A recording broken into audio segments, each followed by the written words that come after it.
As ons in Romeine 8 kyk vanaf vers 31, dan staan daar, wat is nou ons gevolgtrekking oor al hierdie dinge? Dat God is vir ons, wie kan dan teen ons wees?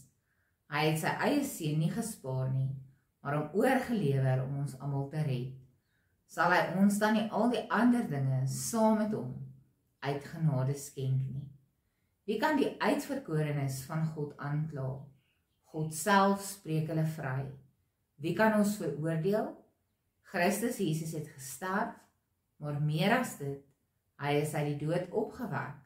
Hy sit aan die regterhand van God. Hy pleit vir ons. Wie kan ons van die liefde van Christus skei? Lyding of benoudheid of vervolging, honger of naaldheid, gevaar of swaard. Nou, as ons mooi na hierdie woorde luister, sal ons agterkom dat Paulus hier 'n oorwinningslied sing. Ons is nuwe mense, omdat God ons vrygespreek het. En dit sê dit nou al vir ons van hoofstuk 5 van Romeine af. En hier in Romeine 8 eindig dit met hierdie blye lofsang. Daar is niks meer gepas as 'n lofsang nie, want die almagtige God, die skepper van alle dinge, is vir ons, vir my en vir elkeen van julle. En wat meer kan ons wens? God is nie net vir ons nie, maar die Gees en die Seun pleit vir ons. Dis baie meer as wat ons kan verwag, en selfs nog meer as wat ons verdien.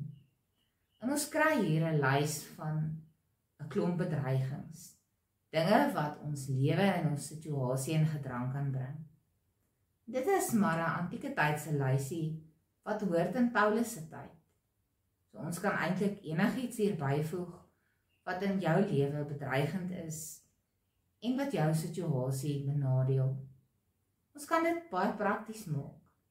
Die geweld wat ons in die land beleef, die wêreld, die impak van die wêreld, dalk ons finansiële onstabiliteit, dalk 'n groot versoeking in jou lewe of 'n verslawing waarvan jy nie ontslae raak nie. En Paulus sê hier, nie een van hierdie dinge kan maak dat God uit jou lewe onttrek of jou nie daardeur sal dra nie. En dis juist hierdie wete wat maak dat ons die toekoms met baie optimisme en moed kan aanpak. God is vir ons. Wie kan dan enigsins iets van waarde teen ons vermag? In Romeine 8 sê ons kan met hierdie sekerheid 'n onsekere toekoms instap, altyd wetend dat God vir ons is. Kom ons deel ook met ander dat God vir ons is.